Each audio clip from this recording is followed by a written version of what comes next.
आप सभी का सुपर कंसेप्ट क्लासेस में स्वागत है। और आज की इस वीडियो में आप लोगों को क्लास 11 इतिहास का वेरी इंपॉर्टेंट एमसीक्यू क्वेश्चंस कराने वाला हूं, तो आप लोग वीडियो पर कंप्लीट बने रहें।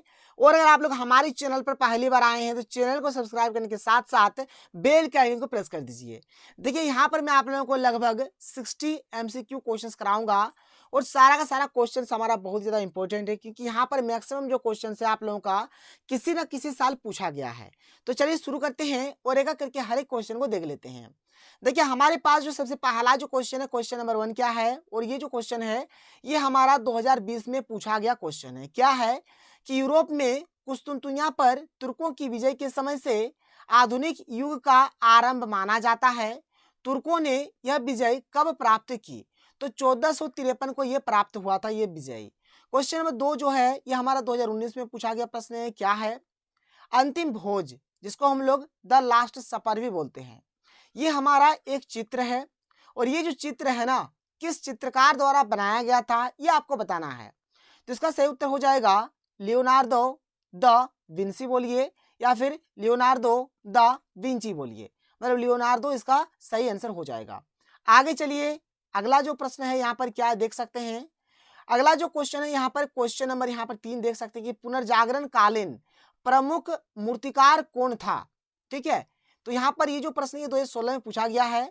तो ये यहाँ पर जैसे कि उसका उत्तर हो जाएगा, क्या हो जाएगा? डोनाटेलो, माइकल एंजेलो या फिर गिवेर्ती। यहाँ पर तीन है तो ऑप्शन में जिस प्रकार से दिया रहेगा उसी प्रकार से आप लोगों को यहाँ पर टिक करना है ऑप्शन में। और इस तरह ऑप्शन में माइकल एंजेलो दिया रहता है, इस बात का ध्यान रखिएगा। क्वेश्चन नंबर 4 देखिए, ये हमारा 2020 में पूछा गया प्रश्न है कि मोनालिसा किस चित्रकार की रचना है? तो लियोनार्दो दा विंसी या फिर लियोनार्दो दा विंची, जो भी बोलिए इसी का है। कैंटाबरी टेल्स की रचना किसने की? तो चौसर ने क्या था, ये 2020 में पूछा गया है। पुनर्जागरण किस देश में आरंभ हुआ? तो पुनर्जागरण जो है ये वाला प्रश्न देखिए 18 19 दोनों साल पूछा गया है। तो जो यहाँ पर पुनर्जागरण है ये हमारा किस देश में आरंभ हुआ था? तो ये हमारे इटली में आरंभ हुआ था। अगला प्रश्न क्या है? डिवाइन कॉमेडी किसने लिखी है? तो दांते ने लिखा है। मानवतावाद का जनक किसे माना जाता है? तो फ्रांसिस्को पेट्रार्क को माना जाता है। दी पाइटा नामक चित्र किसकी कृति है? तो माइकल एंजेलो की। ठीक है, नोट कर लीजिए। आगे बढ़ते हैं, आगे चलिए अगला प्रश्न देख लेते हैं। क्वेश्चन नंबर 10 यहाँ पर क्या है? द सिविलाइजेशन ऑफ द रेनेपो नामक पुस्तक की रचना किसने की थी? वेरी इंपॉर्टेंट क्वेश्चन है, 2020 में पूछा गया है। तो लियोपोल्ड वान राके, ये हो जाएगा। विश्व की परिक्रमा लगाने का श्रेय किसे जाता है? तो मैगलेन हो जाएगा। 8वीं शताब्दी में ग्वाटेमाला का मंदिर किसने बनवाया था? तो माया सभ्यता ने बनवाया था। अगला प्रश्न, किस देश का नाम एक पेड़ के नाम पर पड़ा? तो इसका हो जाएगा ब्राजील। 16 में पूछा है, 18 में पूछा है, 19 में पूछा है, हो सके इस साल में पूछ लिया जाए। वास्को डी गामा कहाँ का निवासी था? तो ये पुर्तगाल का निवासी था। अमेरिका की खोज किसने की? तो कोलंबस ने किया।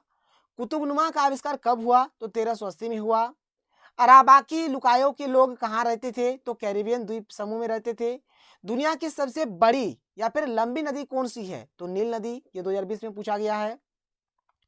कोलंबस ने स्पेन का झंडा कहाँ गाड़ा था?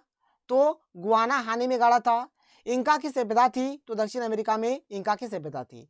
औद्योगिक क्रांति शब्द का सर्वप्रथम प्रयोग 1837 ईस्वी में फ्रांस के किस समाजवादी नेता द्वारा किया गया? तो लुई प्लेनकुई हो जाएगा। वेरी इंपॉर्टेंट क्वेश्चन है। सर्वप्रथम राष्ट्रीयकृत बैंक की स्थापना कहाँ हुई थी? तो इंग्लैंड में हुआ था।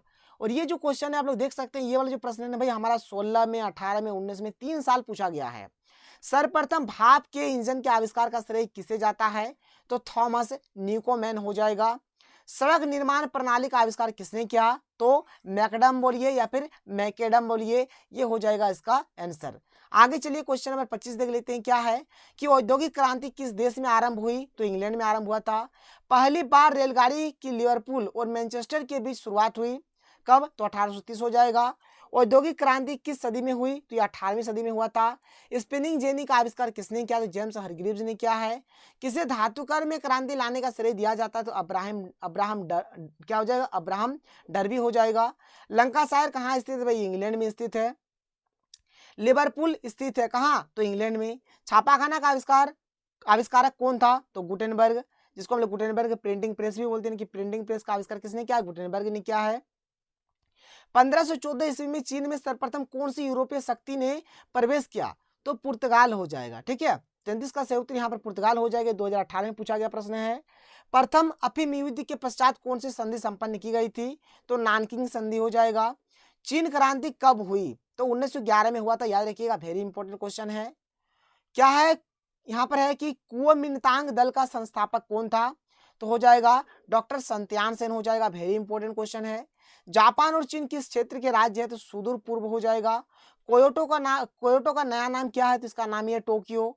अमेरिका ने किस वर्ष जापान पर परमाणु बम गिराया? तो 1945 पर गिराया था। जापान के 2 शहर हिरोशिमा और नागासाकी पर गिराया था। बम का नाम भी था लिटिल मैन और लिटिल बॉय और फेडमैन। ठीक है, लिटिल बॉय और फेडमैन इसका नाम था बम का। जापान आने वाले पहले यूरोपियन कौन थे? तो पुर्तगाली हो जाएगा। जापान में पहली बार महिलाओं ने कब मतदान किया? तो 1946 हो जाएगा। ताइवान चीन से कब अलग हुआ? तो 1949 में अलग हुआ था। 1911 में मंचू राजवंश की समाप्ति के पश्चात किसके नेतृत्व में गणतंत्र की स्थापना हुई? तो सन यात सेन हो जाएगा। नीदरलैंड्स का पुराना नाम था? तो हॉलैंड हो जाएगा। क्वेश्चन नंबर 45 क्या है कि आधुनिक युग का आरंभ कब से माना जाता है? तो इसका उत्तर होगा यूरोप में आधुनिक युग का आरंभ 1453 ईस्वी से माना जाता है। छापे खाने का आविष्कार कब और किसने किया? तो छापे खाने का आविष्कार जर्मनी के गुटेनबर्ग ने 1455 ईस्वी में किया था। और भाई एक इंपॉर्टेंट क्वेश्चन है, आगे चलिए क्वेश्चन नंबर 47 देख लीजिए कि बारूद एवं कुतुबनुमा की जानकारी यूरोप वासियों को किससे मिली? तो बारूद एवं कुतुबनुमा का आविष्कार चीन ने किया। अरबों ने बारूद कुतुबनुमा को चीन से सीखा और यूरोपवासियों ने अरबों से सीखा। देख लो भाई यहाँ पर ध्यान से, यहाँ पर बात यहाँ पर क्या बोला जा रहा है कि जो बारूद जो कुतुबनुमा है इसका आविष्कार किसने किया था? चीन ने किया था। और अरबों ने किससे सीखा? तो चीन से सीखा। और यूरोपवासियों ने किससे सीखा? तो अरबों से सीखा। इस बात का ध्यान रखिए। क्वेश्चन नंबर 48 क्या है कि गुटेनबर्ग ने बाइबल की कितनी प्रतियां छपी? तो 150 प्रति छपा था वहां पर। क्या है? मोनालिसा नामक चरित्र की रचना किसने की? अभी मैंने आप लोगों को बताया, लियोनार्डो दा विंची हो जाएगा। यूरोप का कालिदास किसे कहा जा सकता है? तो विलियम शेक्सपियर हो जाएगा। यूरोप का चाणक्य किसे कहा जा सकता है? तो मैकियावली हो जाएगा। चाणक्य के अर्थशास्त्र के समक्ष मैकियावली का ग्रंथ कौन सा था? तो द प्रिंस हो जाएगा। ठीक है, क्वेश्चन नंबर 53 क्या है कि 100 कहानियों का संग्रह डेकेमेरॉन किसकी कृति है? तो ये बुकासियो हो जाएगा। डिवाइन कॉमेडी किसकी रचना है? तो ये दांते हो जाएगा। इतालवी कविता का जनक कौन है? तो दांते हो जाएगा। रक्त परिसंचरण तंत्र की खोज किसने की? तो विलियम हार्वे हो जाएगा, जो कि इंग्लैंड के हैं। मानव शरीर की बनावट किसकी रचना है? तो वेसेलियस हो जाएगा। पुनर्जागरण का आरंभ कब से माना जाता है? तो पुनर्जागरण का जो आरंभ है ये हमारा 14वीं शताब्दी से लेकर 17वीं शताब्दी तक माना जाता है। पुनर्जागरण किस देश में आरंभ हुआ? तो ये भाई हमारा इटली में आरंभ हुआ था, यानी कि इसका जो शुरुआत हुआ था कहाँ से हुआ था? इटली से हुआ था। तो भाई यहाँ पर हम लोगों ने complete 59 very very important questions कर लिए। और आगे आप लोगों को इतना वीडियो मिलेगा कि आप लोग देख के खत्म नहीं कर सकते, इसलिए आप लोग फटाफट हर एक वीडियो को देख लीजिए। तो चलिए मिलते हैं अगले वीडियो में। थैंक यू, जय हिंद।